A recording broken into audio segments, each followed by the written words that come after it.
sir আজিকালি বহুত মানে বিজি লাইফত আমি সকলোৱে বিজি হৈ থাকোঁ বা মহিলাসকলৰ ঘৰত বিজি পুৰুষসকলৰ বিজি হৈ থাকে কিন্তু দেখা গৈছে যে এই বিজি লাইফত কিন্তু তেওঁলোকে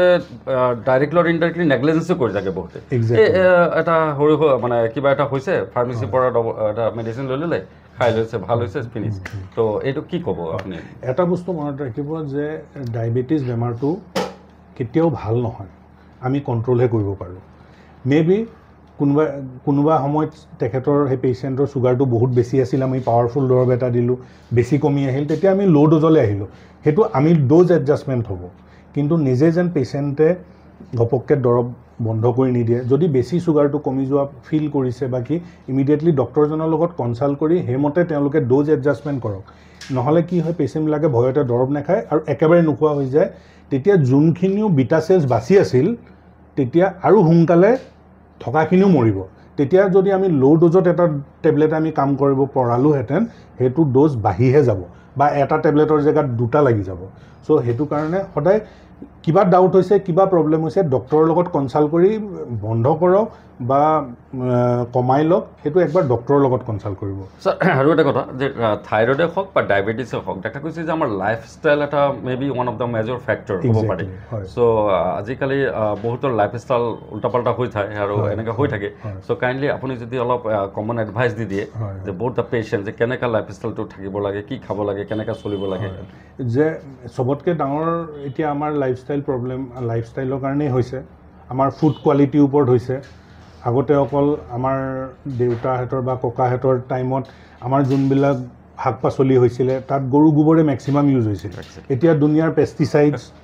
তো ইনছেক্টিচাইডছ তো এইটো ব্যৱসায় ৰূপত যেতিয়া গুচি গ'ল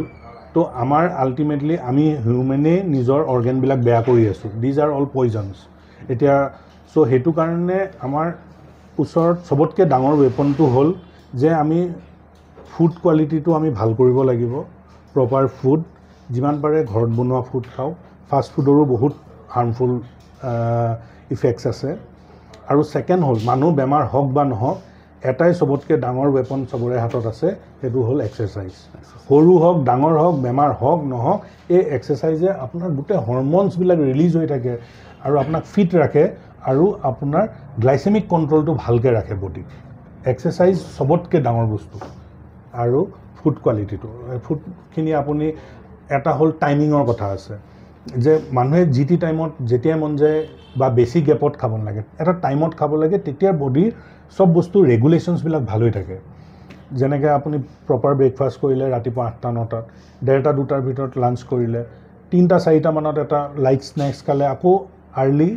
ইভিনিঙত আপোনাৰ স্পেচিয়েলি 7টা 8টাৰ ভিতৰত আমি জেনেৰেলি ডিনাৰ কৰিলে আমাৰ এই প্ৰপাৰ টাইমিং অফ ফুডটো মেইনটেইন কৰিলে আমি ডায়েবেটিছ বুলিয়ে নহয় আজি গেষ্ট্ৰাইটিছ কওক এইবিলাক একদম কমন হৈ গৈছে অনলি আমাৰ ডিউটো আমাৰ নিজৰ ফুড হেবিট ফল্টৰ কাৰণে হৈ আছে এইখিনিও বহুত কন্ট্ৰোল কৰিব পৰা যায় স্যার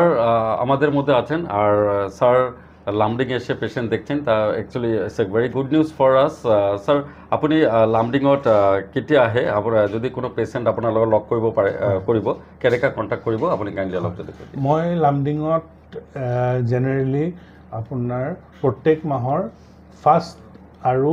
3rd মানে প্ৰথম আৰু 3 নম্বৰ শুক্ৰবাৰে মই আহোঁ আবেলি 6 বাজিমানৰ পৰা মই পেচেণ্ট চোৱা ষ্টাৰ্ট কৰোঁ আৰু গুৱাহাটীত যদি মোক কোনোবাই লগ ধৰিব বিচাৰে মোৰ ফোন নম্বৰটো পাই যাব মই টাউন মেডিকেলতে বহোঁ ইয়াৰ পৰাও পাই যাব গুৱাহাটীত মই Aditya Medicity opposite to downtown hospital তাতো বহোঁ আপুনি তাৰ গুগলছতো ৰিচেপশ্যনৰ নাম্বাৰ তাতো পাই যাব thank you sir very much for your valuable time বহুত ভালো লাগছে ধন্যবাদ আপনার আর ভিডিওটা প্লিজ লাইকস কমেন্ট শেয়ার করবেন সকলের কাছে পৌঁছে দেবেন আর স্যার আমাদেরকে অনেক গুরুত্বপূর্ণ ইনফরমেশন দিয়েছে অ্যান্ড নলেজ দিয়েছে রিগার্ডিং ডায়াবেটিক্স অ্যান্ড থাইরয়েডস অ্যান্ড ভিডিওটা লাইকস কমেন্ট শেয়ার করবেন সকলের কাছে পৌঁছে দেবেন আর যদি আপনারা স্যারের সাথে কনসাল্ট করতে চান তাহলে please contact with Lumding town medical যেটা আছে বাজারে সেখানে কন্ট্যাক্ট করবেন ফোন নাম্বার দেওয়া থাকবে অ্যান্ড স্যারের সাথে যদি আপনারা কন্ট্যাক্ট করতে চান আইদার লামডিং টাউন মেডিকেলে কন্ট্যাক্ট করতে পারবেন অথবা গুয়াহাটিতে আদিত্য হসপিটাল যেটা আছে সেখানেও কন্ট্যাক্ট করতে পারবেন থ্যাংক ইউ ভেরি মাচ ধন্যবাদ নমস্কার